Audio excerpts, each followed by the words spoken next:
Your bi-weekly wash, you notice something around your own peninsula. You have genital ulcers, small open wounds forming around your tender meat log. But that worry is quickly put to rest as you develop a bad fever, multiple rashes, and muscle pain. Get used to that because you're going to be like that for a few months. As you continue to live your now much more miserable life, you discover the formation of big, sticky, painful sores and abscesses across your body. These sores start to penetrate deeper and deeper into your tissue until your flesh quite literally rots to the bone. The bacteria eats away at your skin, your eyes, your nose, and your lips. You don't die just yet, but you wish you would. For months or even years, piece by piece, you fall apart, with chunks of your body just sliding right off. Got your nose? Ooh. Thousands of people were walking around like this day in and day out. Eventually, the soldiers were expelled from Italy and returned to their respective homes. Within a few years, syphilis ran rampant through most of Europe, and by 1520, the so-called French disease infected Africa and Asia as well, terrifying folklore creatures from around the world. Originating in Southeast Asia, the Krasu is a malevolent female spirit that will truly make you drown your britches something awful. It is described as the floating disembodied head of a young, beautiful woman, which isn't so bad until you glance down at her iconic trailing organs. A heart, a lungs, a stomach, a liver, intestines, and the rest. All just out in the open, ready to give you a sloppy slap at a moment's notice. A Krasu is believed to be the result of a curse cast upon a young woman who committed horrific atrocities such as infidelity or murder. During the day, a Krasu can walk among humans undetected, appearing as a normal woman, though looking extra super seepy. At night, the Krasu finds a secluded area to detach from her body and fly off into the darkness of peace. They are said to feed on the blood of animals like cows or roadkill, but have a strong appetite for the blood of children, or even better, pregnant women, since it's a 2-for-1 special. After feeding, the Krasu returns to its body before the sun rises to live another day. If you're not, it's pretty easy to protect yourself from them because they aren't exactly invincible. For one, the body that the Krasu leaves behind is what ties it to the world, so if you hide or otherwise destroy it, then the Krasu has nowhere to park its head, leaving it to die an agonizing death once the sun comes up. Another way to go about it is to target the Krasu itself, specifically its dangling intestines, since that's its weak point. If you put up some spiky fences or plants around, the spirit's floppy bits can get entangled, preventing it from being able to return to its body. Or, if you're a Deadeye, you can give them a cinematic send-off.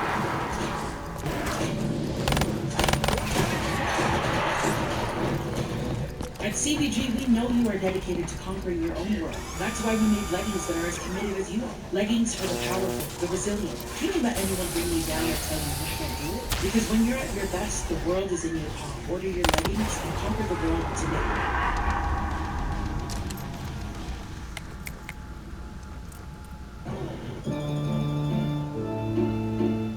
If you ever cross paths with one of these bad boys, consider yourself boned. A Gashidokuro is an evil spirit from Japanese folklore that manifests itself as a skeleton.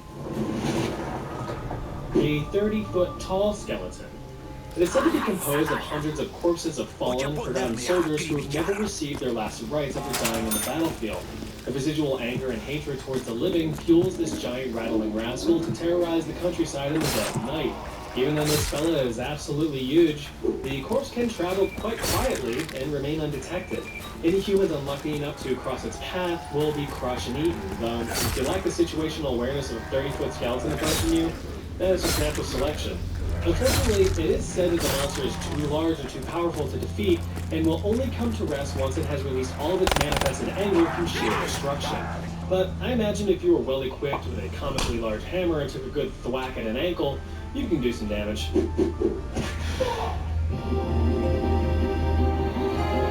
Naclavi is a horse-like demon with origins tied to the Orkney Islands north of Scotland, and is considered to be one of the most evil and most feared spirits in the native folklore.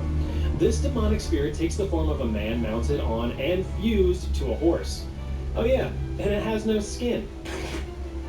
The humanoid part of the monster possesses a huge head with an incredibly large mouth and a single red eye burning with a red flame. He also has long, ape-like arms that hang at his side. Trust me, if I was actually good at drawing, this would be grade A nightmare fuel. Although the Naclavi is said to be a malevolent water spirit originating from the sea, it spends its time wandering the land, spreading plague and disease across crops, livestock, and humans. So anytime that there were problems with crops or natural disasters or anything like that, then Aklabi was to blame. Dad, I'm so hungry. I know, son, but that goddamn Aklabi gone done rotted all our food.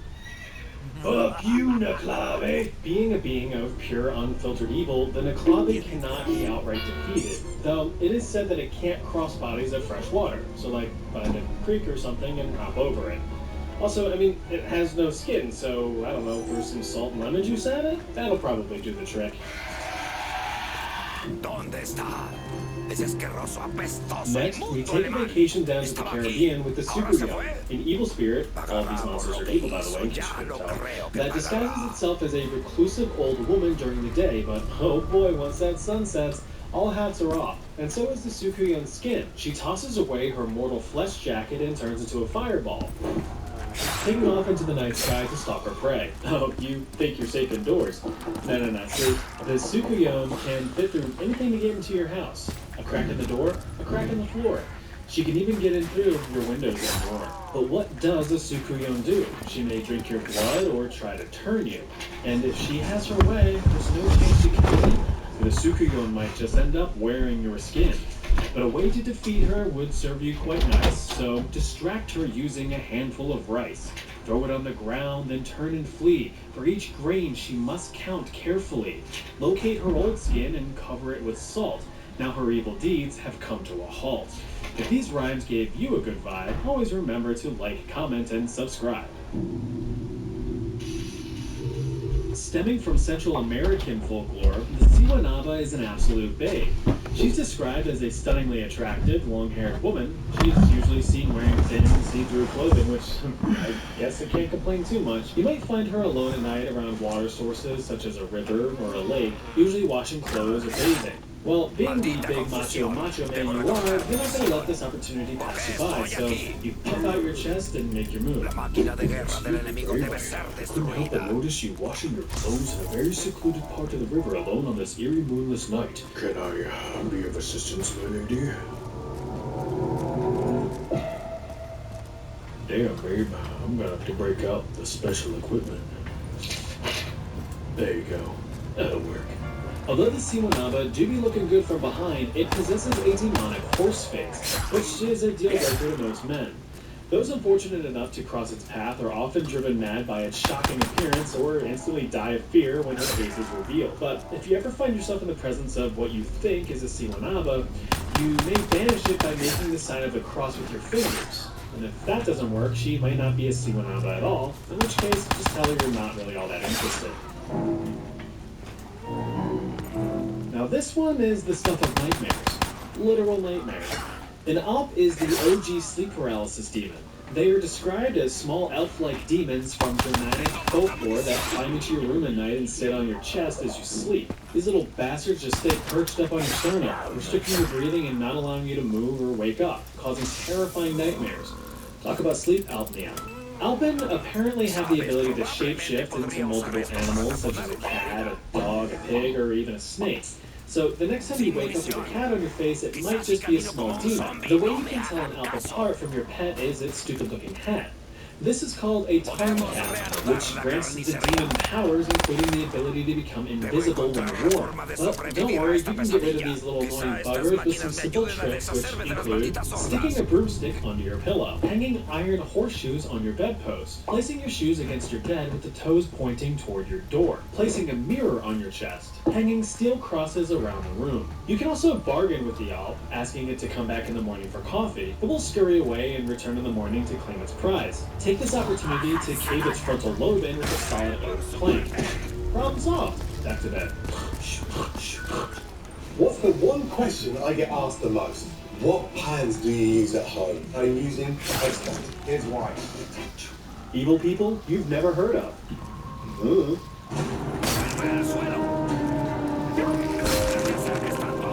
They say that if you love what you do, you'll never work a day in your life. A quote that perfectly describes Vasily Blokhin, the deadliest executioner in known human history. Blokhin got his first taste for blood after joining the Red Army during the events of World War I.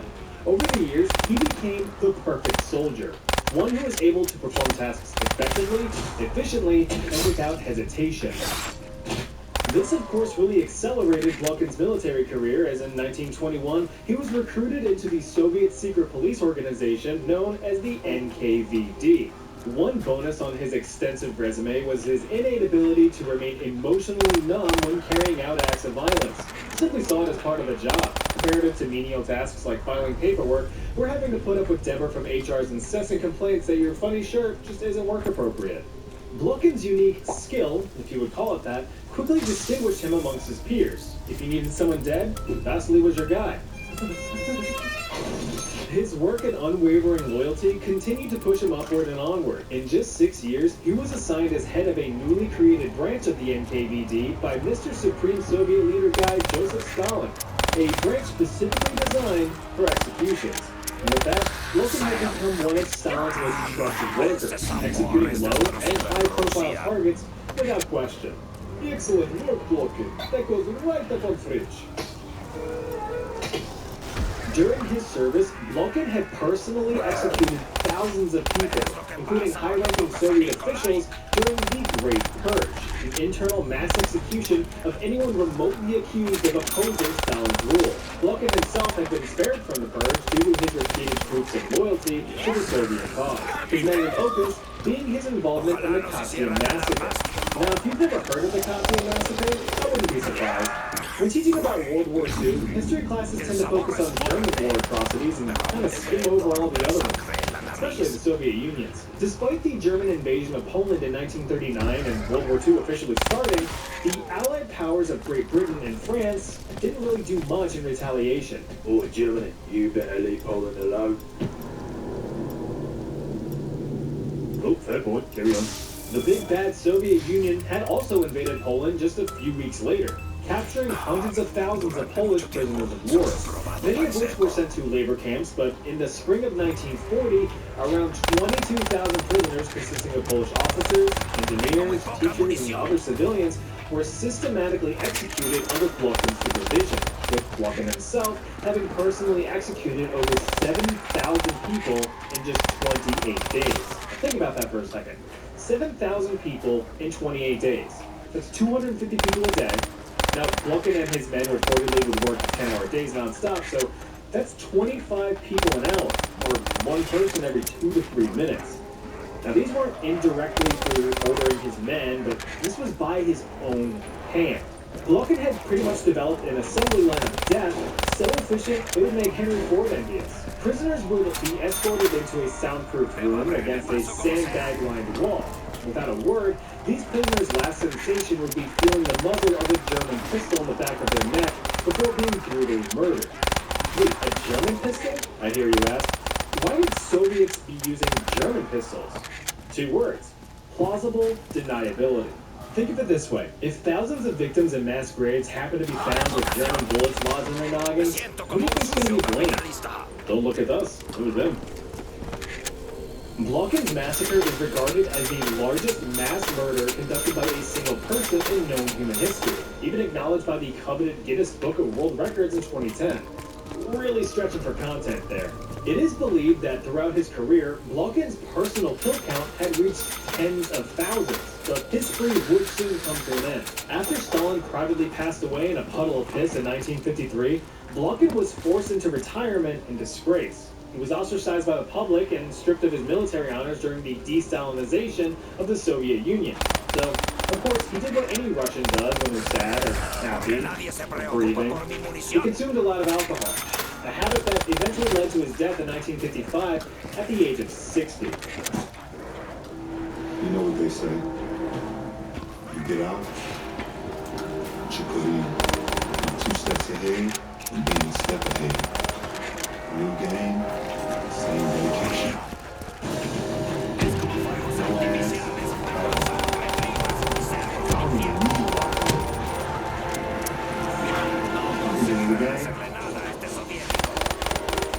It is.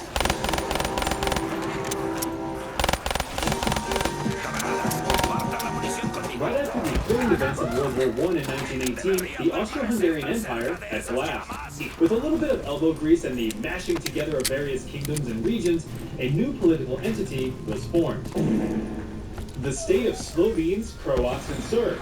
Home to many Slovenes, Croats, and Serbs. One of those kingdoms thrown in the mix was Croatia, the birthplace of this stern jug of juice, Ante Pavelić. His main personality trait was loving Croatia.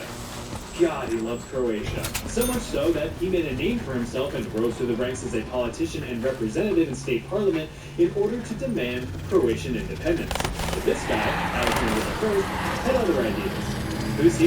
Well, he's the Prince Regent in these parts and the one who just got done unifying all of these kingdoms and states. Years and years of political turmoil ensued, which is honestly to be expected when you force a bunch of different political regions together into singularity. In 1929, now King Alexander had hit a boiling point.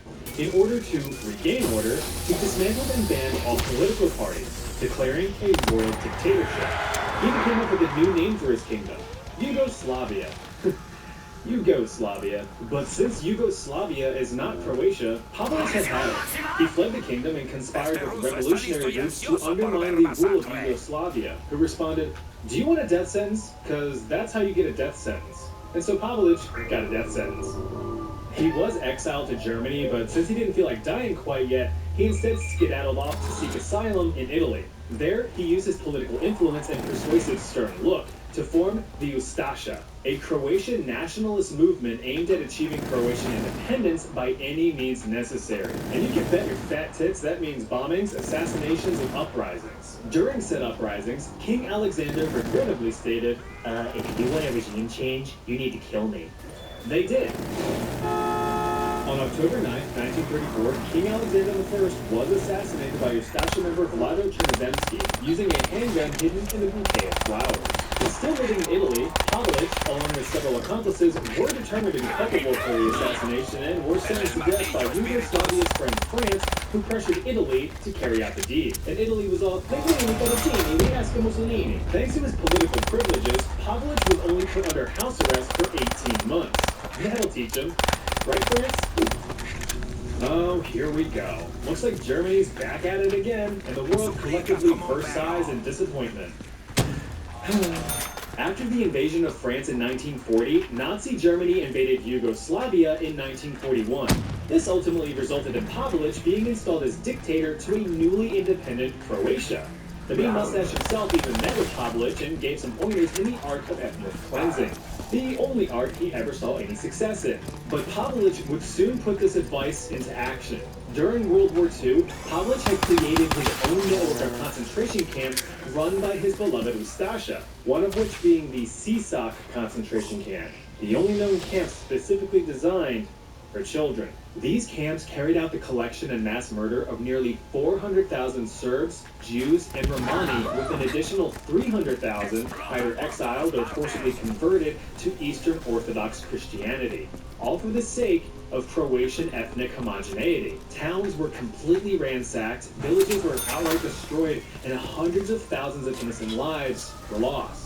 These actions gave the Ustasha notoriety that struck fear into the hearts of anyone who dared cross their path. Nazi Army General Edmund Gleisahostenau witnessed firsthand the atrocity of Pavelić and the Ustasha, saying, quote, "Our troops have to be mute witnesses of such events. It does not reflect well on their otherwise high reputation. The Ustasha have gone raging mad." That's pretty telling when even a Nazi general thinks you're being a bad dude.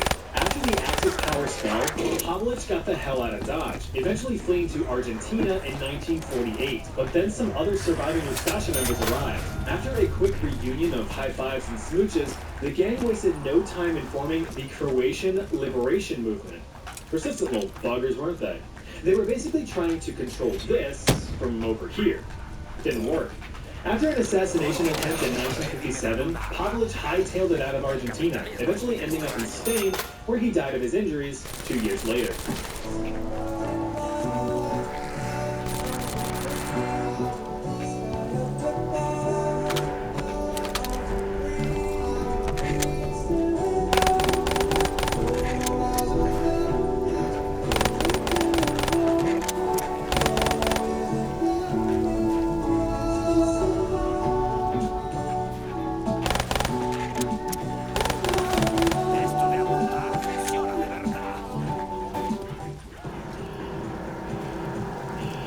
This is Idi Amin, regarded as one of the coolest dictators in Ugandan history. He had humble beginnings back in 1946, where he served in the colonial army as a cook's assistant. In addition to cooking up a good steak, Amin was raring to have a job well done in his military career. So he speed ran through promotions within the Ugandan army, making it all the way up to captain in 1962. All of this impressive progress received recognition from Ugandan Prime Minister Milton Obote, and a friendship formed. One that would be fruitful in many shady activities, including ivory and gold smuggling. After being threatened with investigation by the Ugandan parliament, Obote overthrew King President Person Wekesa II and seized the position for himself in 1966. The ex-king was exiled to the UK, where he lamented over the loss of his country, ultimately drinking himself to death just 3 years later. After the coup, Obote promoted a now more rotund Amin to commander of the Ugandan army. But all good times must come to an end. Obote himself was a terrible ruler. His regime was plagued with corruption and terror, resulting in nationwide starvation and cruelties toward the Ugandan people. Not surprisingly, Obote had experienced a failed assassination attempt where he was shot through the teeth and out his cheek. The assassin missed, and Obote is pissed. So in response, he had any and all political parties banned, with their members jailed for life. Meanwhile, Amin was in the corner doing his own thing, building up his beloved military for less than necessary fighting in neighboring wars. Obote didn't like that, and Amin didn't like that Obote didn't like that, so they began not liking each other. As a personal bitch slash, Obote had stripped Amin of his freshly granted commanding privileges and threatened him with jail time for misappropriating military funds. But this only activated Amin's trap card, prompting a takeover of the Ugandan government while Obote was out and about doing president things. The Ugandan people, having just gone through years of suffering under Obote's regime, were pretty thrilled and cheered Amin's efforts. Now in control in 1971, Amin declared that the military would temporarily run the government until new elections could be run. He even promised to free all political prisoners. But he never did. In reality, he flew too close to the sun, taking comfort in its warmth. Just a week later, Amin declared himself President of Uganda, Commander-in-Chief of the Armed Forces, Ugandan Army Chief of Staff, and Chief of Air Staff. The ego is starting to take over a bit. With this uncontested power, Amin began systematic executions of anyone who, he believed, would oppose his rule. Roughly 15,000 civilians had disappeared, now believed to have been kidnapped and given front-row tickets to Amin's newly constructed state-of-the-art torture facility. However, this failed to slake Amin's thirst for blood. He soon expanded his list of victims to various groups throughout the country. We're talking artists, journalists, lawyers, students, senior members of government, foreign nationals, anyone who had even the most infinitesimally small tie to Obote. There were even rumors of Amin being a cannibal, or at least having tasted human meat, though it seems like he rated it 1 star as it was, quote, too salty for him. Human rights organizations estimate that between 300,000 to 500,000 people were slain under Amin's tyrannical rule. Known as the Butcher of Africa, Idi Amin not only murdered his own people, but devastated the Ugandan economy as well. He had expelled around 80,000 business owners and seized their property. So Amin walked up to an African stand and he said to the man running the stand, "Hey, bum, bum, bum, get out of here." Everybody away, walla walla. These businesses, which were basically the country's economic backbone, were handed off to his inner circle. And they all quickly went bankrupt from mismanagement. Edie? More like idiot. Anyway. The businesses accounted for about 90% of the government's tax revenue, so government funds went poof. Yeah, just like that. Amin became blinded with power, so much so that he was unable to see the inevitable brick wall that the country was heading towards. His closest cabinet members, realizing that murdering everyone and crippling an economy aren't really the best long-term policies, started to defect, abandoning Uganda to seek safety elsewhere. Amin even began losing control over his own military. Coups and mutinies were commonplace as officers fought for power. But he had a plan. I have a plan. We're gonna take Tanzania. He's just not as funny as oversimplified. Trece por medio, boludo. Sacala, mano. Hay que pagar. Tanzania. No sé. No. No sé, He had fought back hard. In order to save face, the former 10-time Ugandan light heavyweight champion Amin had a plan. I have a plan.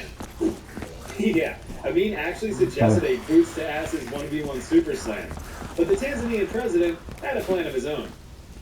In the end, Yeah. Amin was deposed and fled in exile, where he apparently ate up to 40 oranges a day until his death in 2003. You know that piano song everyone says is impossible to play? Esto, I also thought it was impossible, but when I started using Simply Piano, the song that seemed impossible actually felt achievable.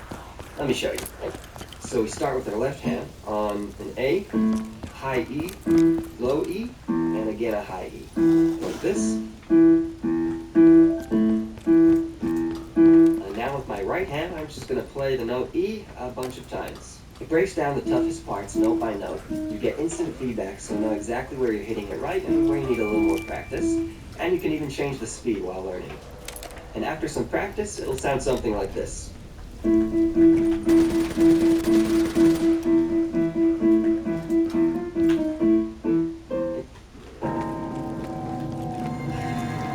Our last stop is definitely no picnic. Now, if this video wasn't satisfying enough, I do have more of these illegal bastards for another video. So if you want me to make it, let me know in the comments. While you're at it, let me know who you would want me to cover. For our last entry, we'll be taking a trip down to Colombia. Now, any of you Colombians out there might be familiar with this guy, but for those of us who don't put cheese in our hot chocolate, let me introduce you to Luis Garavito, perhaps one of the most prolific serial killers in modern history. This guy was a straight-up monster. Appropriately nicknamed La Bestia, or The Beast, Garavito was arrested in 1999 and convicted of murdering 193 children. Garavito's crimes began when he was just 15 in 1972. He was reportedly suffered severe depression, psychosis, and paranoia, allegedly stemming from an extremely abusive and traumatic childhood at the hand of his father. Pairing all that mental anguish with crippling alcoholism and an aggressive personality, Garavito began compulsively forcing himself on young children. Disgusted by his own actions, he had attempted to seek help, attending church sermons, AA meetings, and even seeing psychiatrists, wanting nothing more than to live a normal, happy life. But he was never able to claw himself out of the dark hole that he was in. Look, there's no denying that childhood trauma is tragic, but when you commit unspeakable acts of violence against innocent children, or really anyone for that matter, sympathy kind of goes out the window. Being a victim's one thing, creating victims is another. Moving into the 80s, Garavito's habits had only escalated. He emphasized that his urges to act out were constant and, according to him, uncontrollable. He would impulsively assault homeless children, and to make matters worse, began carrying razor blades and lighters to satiate his growing lust for violence. After each outburst and eventually regaining his composure, Garavito claimed that he would be overwhelmed with guilt. He would write down the names of his victims in a notebook and pray for their safety. At this point, his victim count had crossed above 100. Devastated by his supposedly uncontrollable impulses, he desperately tried to find any answers as to why he was the way he was. He looked to religion, astrology, the occult, really anything that could potentially bring him some revelation. But during this little literary leap, he had stumbled upon a certain notorious autobiography. With each turn of the page, Garavito really started relating to this Adolf guy. I mean, they both suffered abusive childhoods, lived in poverty, were both complete dickholes, you know, that kind of stuff. Luis even went a bit further and began idolizing one Campo Delgado, a Colombian serial killer who had publicly murdered 28 people, including his own mother, in the 1980s. More specifically, he admired the national attention that Delgado received and wanted to experience that firsthand. Now, the 1990s is where Garavito really went off the rails. He was now apathetic in his crimes. He felt nothing. No remorse, no sorrow, nothing. With all emotional ties cut, Garavito's actions hit an apex. Across this decade, Luis committed the mass murder and assault of hundreds of children. In disguise, he lured victims into secluded areas in broad daylight where they were assaulted, stabbed, cut, burned, beaten, eviscerated, and dismembered. After their passing, the victims were often placed in dozens of mass graves scattered across the countryside, with some containing as many as 40 bodies. Now, you can't really hide violence of that caliber for long, so eventually the graves were discovered in 1998, and an official investigation was launched.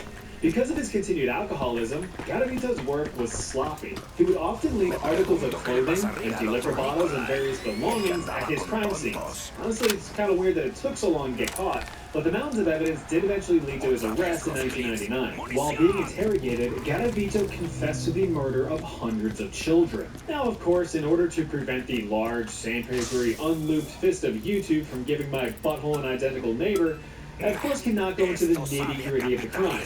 You morbidly curious little deviants would have to look that up for yourselves.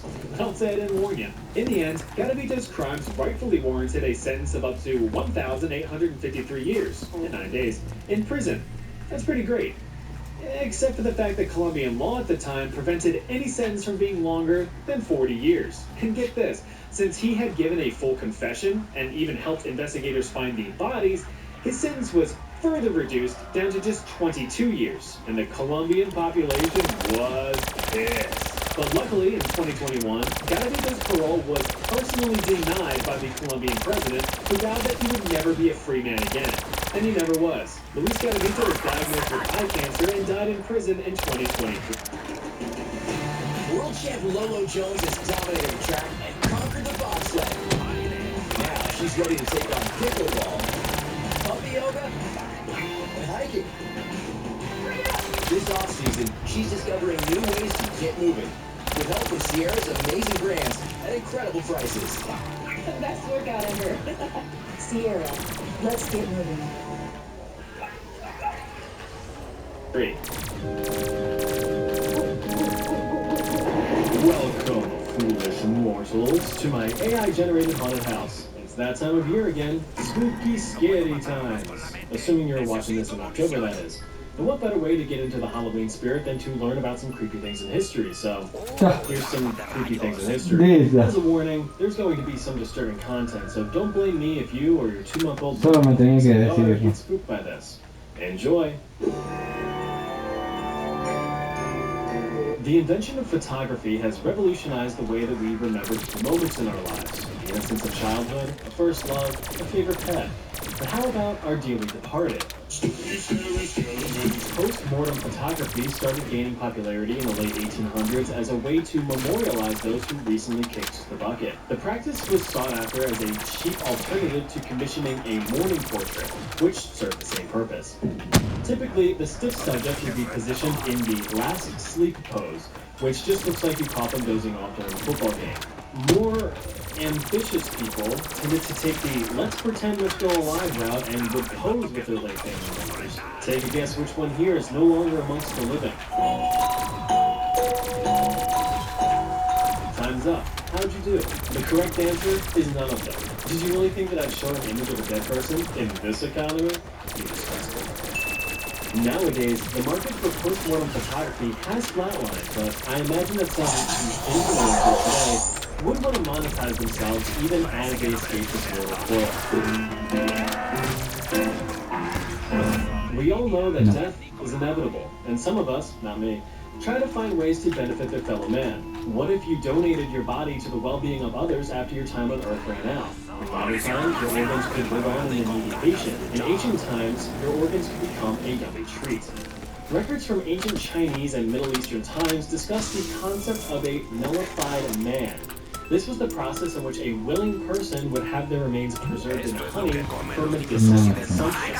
It was discovered that natural, unprocessed honey served as a rather effective and tasty embalming agent. Thanks to honey's natural antibacterial properties, it was able to preserve bodies far longer than other resources at the time. To begin the nullification process, an altruistic elder would volunteer to completely restrict themselves to a classic Winnie the Pooh diet. Nothing but honey. Breakfast? Honey. Lunch? Honey. Dinner? Honey. Dessert? A lovely, decadent creme brulee. Nope, more honey. As you can imagine, all of that honey ain't so sweet for the good old digestive tract. Eventually, the volunteer's body just completely deteriorates, slowly becoming honey to the point where they would just literally be sweating out honey through their pores and spraying out honey from the beehole. At that point, the body completely shuts down, and the volunteer sweetly surrenders to the great hive in the sky. The body would be mummified and placed in a stone coffin filled with, you guessed it, honey.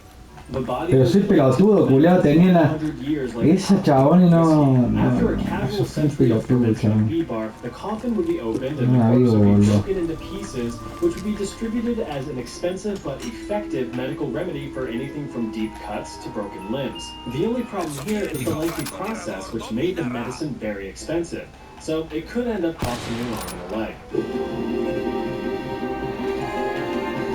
James Jameson, an heir to the Jameson whiskey fortune, was on an expedition across Central Africa in 1888 when he came across an interesting proposition. According to Jameson's translator, Asad Farhan, Jameson had heard stories of local tribes' practices of cannibalism. He was in contact with a local slave trader, seeking tips, who discussed Jameson's curiosities with the local village chiefs. After some back and forth, Tipu brought forward a 10-year-old slave girl. Tipu requested Jameson give him a bit of cloth to see if the horrifying stories were true. Jameson's desire to see out firsthand overruled. Ay, culiado, vos sos un mogólico. Joke, he handed over 6 cloth handkerchiefs. One of the chiefs motioned over more men who immediately tied up the girl and began ripping her apart and devouring her. Jameson, morbidly fascinated, did not let the opportunity go to waste and began sketching out the scene in his notebook. Nothing was left of the girl, who reportedly never made a sound during her consumption. After the incident, Jameson knew he royally fudged up since he now had a witness. Assad was all and reported the event to the public, which Jameson quickly denied to save his and his family's reputation. It's unclear if the events 100% took place the way I just explained, but since everyone involved has been dead for over 130 years, especially the girl, it remains unclear how it all happened. But the guy had sketches, so like, come on, dude. You did it. Things were all out of whack in Italy around the 9th century. Kingdoms were falling, emperors were rising, pizza hadn't been invented yet, the whole place was a political shit show, and religion surely didn't help in calming things down. The Vatican saw the appointment of 24 popes around a 100-year period, with a decade having a new pope every year. Then this guy shows up, Formosus, a bishop under the current pope, Pope John VIII. But Pope John does not like Formosus, so much so that he accused him of trying to steal his popehood and acting against the rather unfortunately named King of Italy, Charles the Bald, who wasn't even bald. For his alleged crimes, Formosus was excommunicated from the Vatican in 876. 6 years later, everything was A-OK since Pope John VIII left the Vatican on account of him dying. Pero culiado! Being a bishop for a while until he was voted to become the next pope in 891. After 5 grueling and politically exhausting years as pope, where he may or may not have convinced a Bavarian king to invade Italy for the crown, Formosus himself went to the great cloud city above. He was succeeded by Pope Boniface VI, which is an appropriate name because he would become a skeleton 15 days after becoming pope. The next pope, Stephen VI, who thankfully had a normal name, decided to get a bit of revenge on Formosus. Stephen wasn't too happy with the whole Bavarian king invading Italy to become emperor thing, so he held a trial, and Formosus was the defendant. But wait, I thought he was dead. How could he? No, you're right. Pope Stephen had Formosus' corpse dug up, dressed up, and propped up in court. After yet again being accused of attempting to illegally seize popehood from John VIII, amongst other crimes, Formosus was quick to defend himself, stating, to which Pope Stephen said, "Objection!" After the ridiculous court case, Pope Formosus was found guilty. He had 3 of his fingers ripped off, stripped of his honors, and had his remains dumped into the Tiber River, where they were later recovered and laid to rest. The Italian people weren't happy with this move, so during a public uprising, Pope Stephen was arrested and strangled.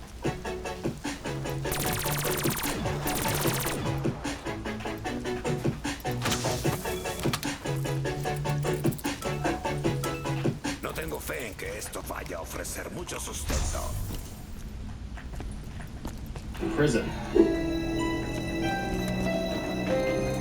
Bela Kish was an Austro-Hungarian man born in 1877. A simple man who had an affinity for astrology and the occult, he married twice and had 2 kids. Nothing too out of the ordinary except for the whole occult thing, but hey, some men love mowing a good lawn, some men love... Ay, culiado, vos me estás cargando, The hermano. housekeeper to tend to the house, After his wife left him for some 6'14" step-up GigaChad, the housekeeper noticed that women would often visit the home as customers for Kish's side hustle as a spooky fortune teller. He also began collecting quite a few metal drums on the property. When asked about it, he said he was just stocking up fuel as rations for the upcoming war, to which his neighbors responded, "Oh yeah, that makes sense," and went about their business. In 1914, Kish was conscripted into the Austro-Hungarian army to fight in World War I. After believing to have been killed in action, Kish's landlord began clearing his property and stumbled upon the fuel drums. The landlord opened up one of the barrels to discover a rotting corpse bound in a sack. "This isn't fuel," said the landlord, and he called the cops. Overall, 24 bodies were recovered from the property. Remember that wife and her Sigma mindset lover? Yeah, strangled and stuffed in the barrels. His victims also had puncture marks on their necks and were drained of blood, giving him the name of Vampire of Chinkota, the town where he lived. A frantic manhunt for Kish began, just in case he survived the war, which he did. Kish was reportedly in a Serbian hospital recovering from war injuries. By the time police caught on to his scent, he escaped, performing a classic body swap with the dead soldier. He was reported to have been seen over the following years a few times, but he was never caught. And so, another video comes to an end. Were you spooked? Did you brown your britches? Want to learn some more history? Then click here.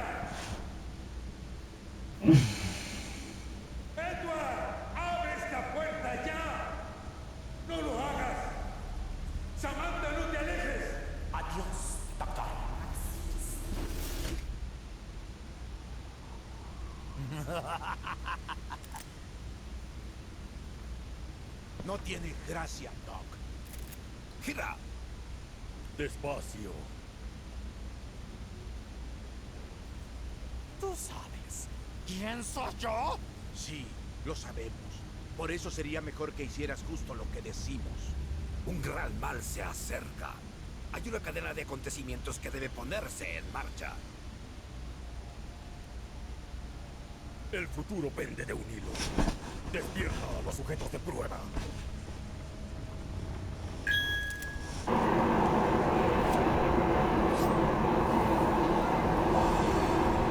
So 2008, the global economy collapses. So what happens, okay, and I believe this is what happened. I don't think this is a conspiracy theory. The central banks basically encouraged the Chinese central bank to start printing money, right? And this is important because when you start printing money and you invest in real estate, you need resources. You need to buy resources in Australia and Brazil. And this is what saves the global economy. And this all looks very impressive now. Like, I know when you go outside and see all those big buildings and fancy railways, it's all very impressive. But remember, okay, this is really important. Behind the veneer of this prosperity are three things. Massive debt, right? Because this money is being printed. So someone has to pay this off. You guys, not the current people, but you guys or your grandchildren or your great-grandchildren. Okay? Someone has to pay off this debt. That's number one. Number two is, this has created massive inequality in China. Right? So the rich are filthy rich, debt. That's number one. Number two is, this has created massive inequality in China. Right? So the rich are filthy rich, and the poor aren't that much better off. The third problem that's really important is, it's created a lot of global corruption. Right? So behind all this veneer are corruption, inequality, and debt. And this is what, okay? So a really important lesson for you guys to understand the Chinese leadership of America is this. This is a very famous quote by Paul Collier. He said, "The greatest trick the devil ever pulled was convincing the world he didn't exist." Okay? Well, I'm going to paraphrase it. Okay? And this is what I think is the difference between America and China. The greatest trick America played was convincing China they could be rich. Right? This is no different from 1985, the Classic Wars, when America basically encouraged the Japanese to increase the value of their yen and let them collapse.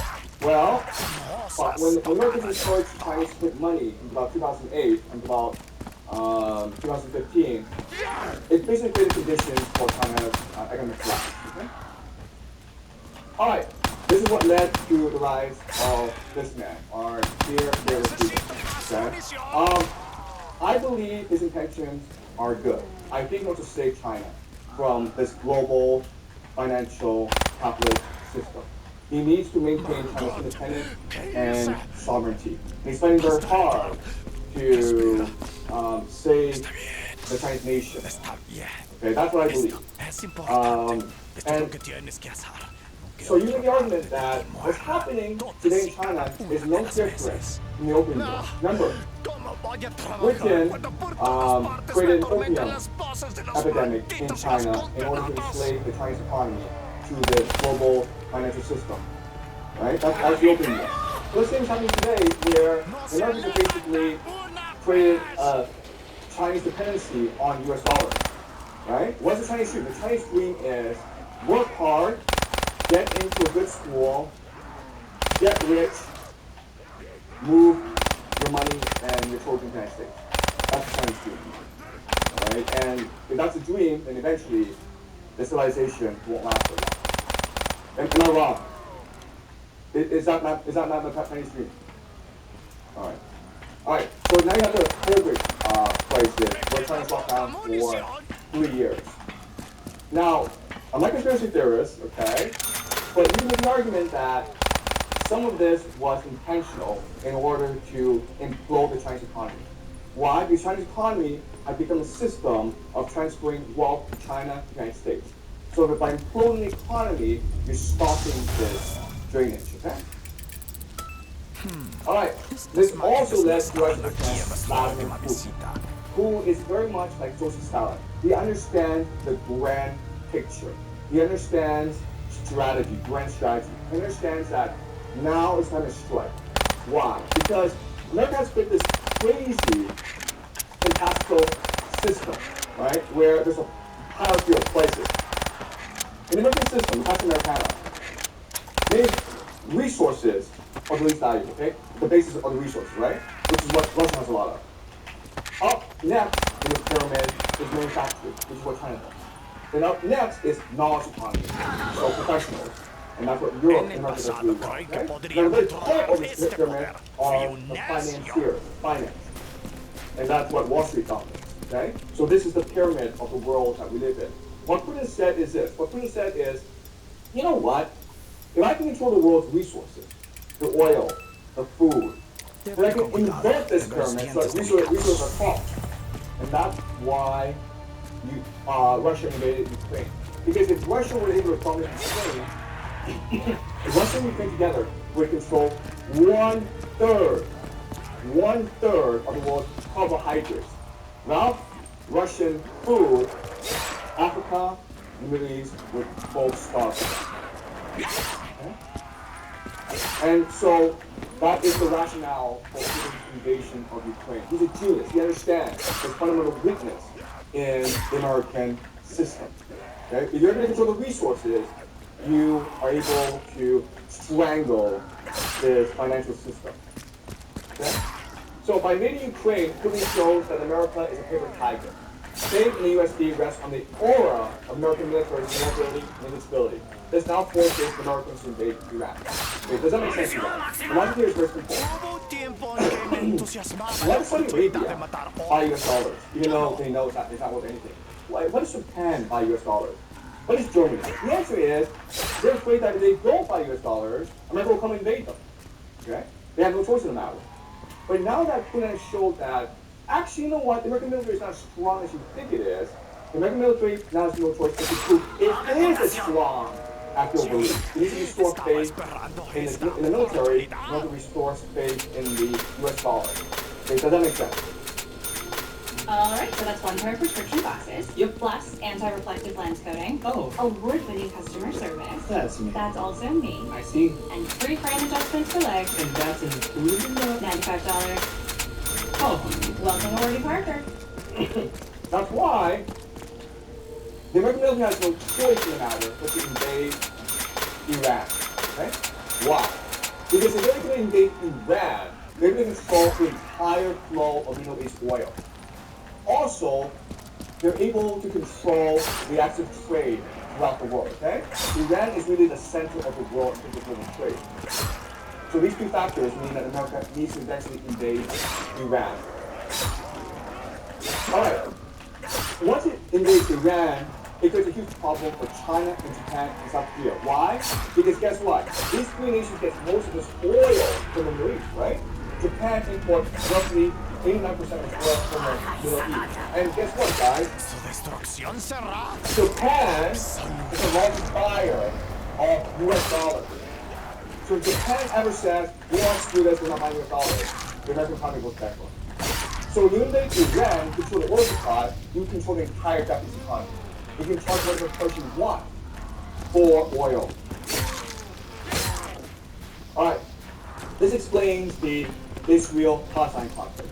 Because America just can't go invade Iran for no reason. It needs a pretext. The perfect pretext is Israel comes to conflict with Iran, Iran attacks Israel, and they come out to ban Israel because Israel is its ally. Right? Does that make sense? So America needs a scapegoat. That scapegoat is Israel. That explains why there's so much conflict right now in the Middle East. Look at this map, okay? This is Iran. It's surrounded by American bases. There's 30,000 bases in Afghanistan. We've got like thousands more over here, okay? Iran is surrounded. It seems to me that America's been preparing to invade Iran for the past 20 years. We're just looking for some opportunity. Alright, the problem though is that Iran is not an adversary that America can defeat. The reason why is the geography of Iran. Look at this. In 2003, America went to Iraq, destroyed Iraq. Why? Iraq's a desert, it's flat plains. America has bombs, it has fighter planes, right? It's pretty easy to destroy a desert. But Iran is all mountains. These fighter planes do no good against mountains. You can't bomb a mountain in submission. Okay? So if America were to invade Iran, there's very little chance that America will win this war. In fact, it may be the end of the American empire. And Putin has a plan, okay? Putin is a genius. He knows exactly what will happen. So Putin is preparing for this. Possible invasion of Iran. So this is a really important thing. Putin's an agreement with Kim Jong-un. The agreement is something called a mutual defense pact, which means that if North Korea is ever attacked, Putin will come to his aid. Alright? Now why would Putin do this? This is really strange. The answer is this. The answer is, if America attacks Iran, we need to pull America off out by creating conflict somewhere else. But that place to create a conflict would be Southeast Asia. Right? Now you would think, wait a minute here. Putin and China are best friends. If America invades Iran, then China may invade Taiwan. But I already told you this. China is dependent on the American economy. So I do not believe this will happen. And Putin is fairly certain this will happen either. That's why he's not best friends with Kim Jong-un. Because Kim Jong-un, if he were to menace South Korea, that would throw the American military off balance. Because now there are three parts: Ukraine, North Korea, and Iran. Okay, that's a grand strategy of Putin. This is his trump card. Okay, does that make sense? Right. Now, what I'm saying here is this. I'm saying, like, I know there's a lot of conflict now between China and America. There's a trade war going on. But I think this will happen. I think that there's a rapprochement between China and America because both economies are dependent on each other. Right? So I think this friendship between Putin and China won't last very long. There's also really a lot of geopolitical reasons why this friendship won't last very long. Right? Because China and Russia have a lot of geopolitical conflicts. Right? They share a border. They're trying to vie for influence in Central Asia. There's lots of reasons why, in the long term, China and Russia will eventually have to take apart. Which means that Putin now sees his best friend to be Germany. Okay, this I think are going to be the two big geopolitical surprises in the next 5 years. First of all, America and China will become best friends, or not best friends, but they'll have a rapprochement. And then Germany and Russia will have a rapprochement. Alright, so, Donald Trump, President of the United States, he wants a third term, okay? he's creating, everything he's doing right now is because he wants to be king of the United States. He wants a third term, okay, for a variety of reasons. Okay, I won't go into many reasons, okay, but he's that narcissistic. He has some problem. His problem is the national debt, right? It's now $37 trillion. You can't pay this off. You can never pay this off. But the theory is like, as long as you are the greatest military in the world, as long as you go invade everyone, you don't have to pay this off. You can constantly increase this debt. Okay? That's the theory. This explains the U.S.-China trade war. Everything that we're seeing today is because Donald Trump needs to come to an agreement with China for a variety of reasons. Okay, the first reason is Trump wants to invade Iran, and so he needs to get good terms with China. Okay? Another reason is he needs people to buy U.S. dollars. Right? And right now there's a lot of financial repression in China, meaning that you can't convert Chinese currency into U.S. currency. American investors aren't allowed to come to China and buy up the Chinese financial system. Trump wants China to open up. Trump needs to create more interdependency between China and the United States. Okay? And that's why, for Trump, Chinese citizens and students in America is the ultimate leverage point in negotiation. Ask yourself why this is happening. Why is it that your visas are being threatened? You want to go to the United States and spend a lot of money to get an American education. But Trump is saying, no, you get to go to your visa. Why is this happening? It's all part of negotiation, okay? There's no way that America will shut out Chinese students because America needs that money, okay? Without Chinese spending money in America, without Chinese wanting to purchase US dollars, the American economy will collapse. So there's no way that America will close its door to Chinese students. But it needs China to open up its economy furthermore to create more independency, to save the US dollar, okay? ¿Me puedes decir exactamente cuánta deuda ha acumulado mi mujer?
Así es feo, O sea, pero es cómodo todo, que sea feo, cuidado.